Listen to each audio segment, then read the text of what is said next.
บรรยากาศดีจ้า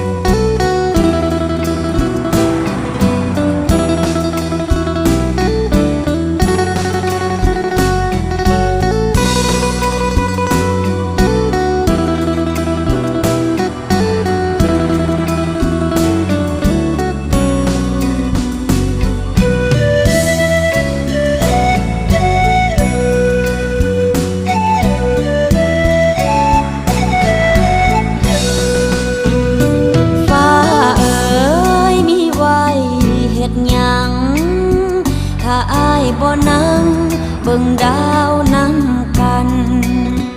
บ่มีก็ได้ปากซอยตรงนั้นหากอ้ายลืมวันเคยเที่ยวร่วมทางมีไว้เฮ็ดหยัง